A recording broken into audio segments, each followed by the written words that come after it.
of talked briefly last week too, that some of the reasons why you're coming in, or one of the main reasons for coming in, is due to having this decision of, if we or aren't we going to have a family, and kind of the tension it brings with you guys, right? Mm-hmm. Okay. So kind of tell me a little bit more about that, what's it like for you when you guys talk about these things at home? Well, it's just gotten really frustrating for me because she's gotten to the point, or we've gotten to the point, whatever, where she just doesn't want to go there at all.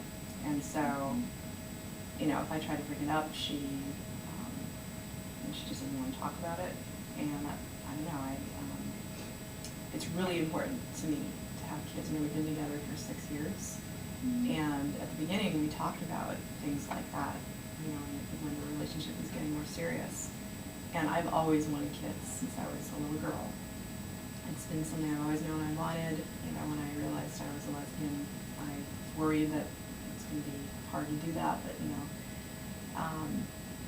nowadays there's, adoption, and there's in vitro fertilization and all in surrogacy and all that kind of stuff. And so I'm just really excited that I can, these paths are open to me, and it's just so important to me. And she knew that, she's known that for a long time. So I just don't understand what happened. What happened from yeah, that's cool, yeah, a family would be cool, to I don't want to talk about this. This isn't something I want. It doesn't bring out the best in me. I get kind of bitchy and manipulative. Yeah. Okay. So I hear from you that it's kind of frustrating, and it sounds like it would be really hard to kind of have these thoughts of, this is kind of what we planned on in the beginning, and now for you, you're wanting to move forward with it, and now you're kind of getting this response that you didn't expect. So I can imagine that would be really confusing. It is really confusing, yeah. Okay. And so for Cassie, how about you? I mean, she's always saying things. It's nag. Oh, let's go down the baby aisle. Let's look, or do you see these clothes, or so-and-so's having twins, or they adopted through this, we should go talk to them, or this couple had surrogacy, or whatever. And it's all day, every day, is all the time, constantly. So I hear that you're frustrated. Is that fair to say? Yeah, it's annoying. Okay.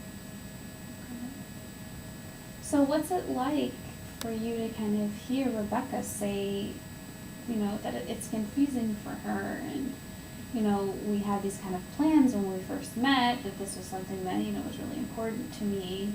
What's it like hearing all those things that she said? I mean, we're not that old, and it's not like we're a straight couple where, I'm not gonna have the kid, she's not gonna have the kid. We've already talked about that.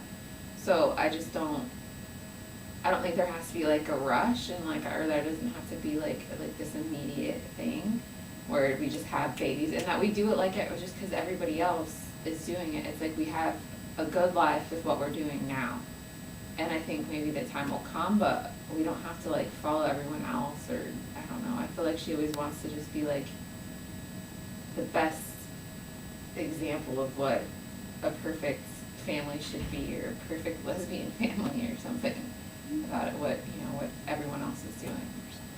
Okay, so for you, it sounds like, tell me if I'm wrong, but it sounds like for you, what I'm hearing you say is it's not necessarily out of the question to have a family, but for right now, things are going really well how they are, and since neither of you, it sounds like you've come to an agreement that neither of you are going to, physically bear the child. Mm-hmm. So kind of what's the rush? Just because everybody else is doing it doesn't mean we should do it.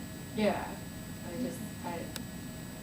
I feel because it gets all hyped up or something, we have to be an example, or I don't know. She's very, just how she is. What does that mean? That you just want to be like all the rest of our friends.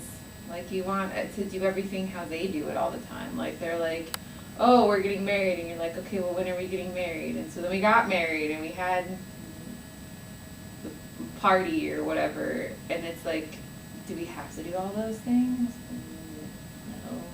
Well, I thought you wanted to.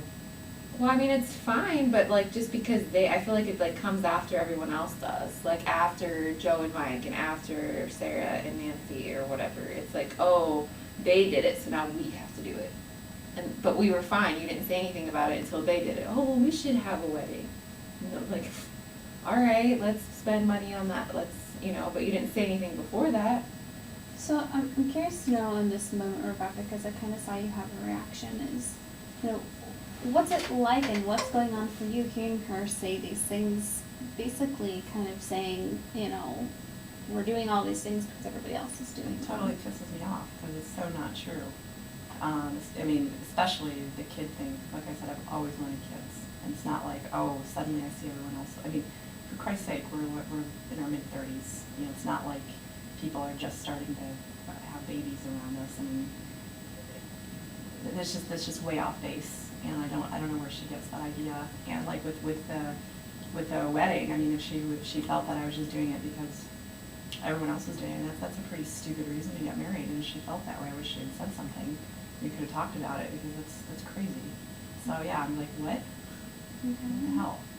And is this kind of how it goes at home when these topics get brought up? Is it kind of, and I've heard you say it too, and again, tell me if I'm getting any of this wrong, but it kind of sounds like, you have these kind of, poke, send these little signals, let's go down the baby aisle, let's go look at this, let's talk about this.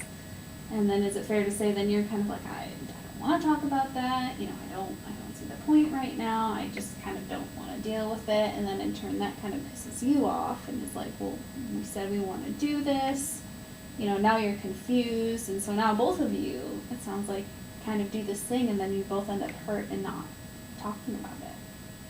Yeah, that's pretty much how it goes. I got it right of how these fights kind of start, right? So when you're kind of wanting to bring up the fact of talking about having a child and you kind of turn to her and you're kind of bringing up these things very kind of subtly, like let's look at baby clothes, let's, kind of talk about that. Cassie, I'm interested in what do you do when she's coming to you when these things are happening? When she's asking about baby clothes, I sound her out. I'm not listening. Because it's annoying. It's like constant. I'm like, we have stuff to be doing, and she's like, look at this shirt. I'm like, yeah, or look, that kid's so cute. Yeah, someone else's kid. Cool.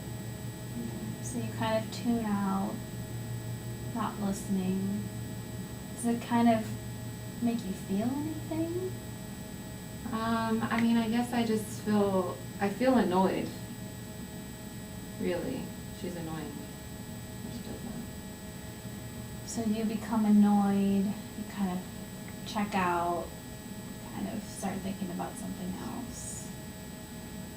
So when she kind of checks out, what do you do?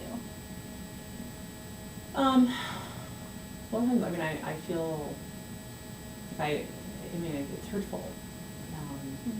And I don't know, I mean, sometimes, depending on my mood, sometimes I might kind of keep nagging. Sometimes I'll just let it go. It kind of depends a little bit, but, yeah. Sorry, that's not a very definitive answer, but it really kind of depends.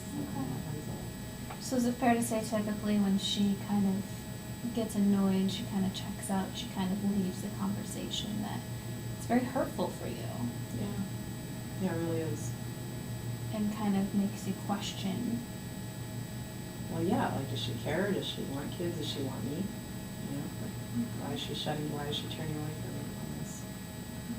And in turn, you kind of feel rejected. Yeah. So, and that's how it kind of perpetuates, right? You turn to her, these things, kind of wants, longings. You get annoyed, shut them down, kind of dismiss yourself from the conversation. And in turn, you're kind of just sitting there, not really understanding, kind of confused why she's turning away. So you try to reach out again, and it's... Yep.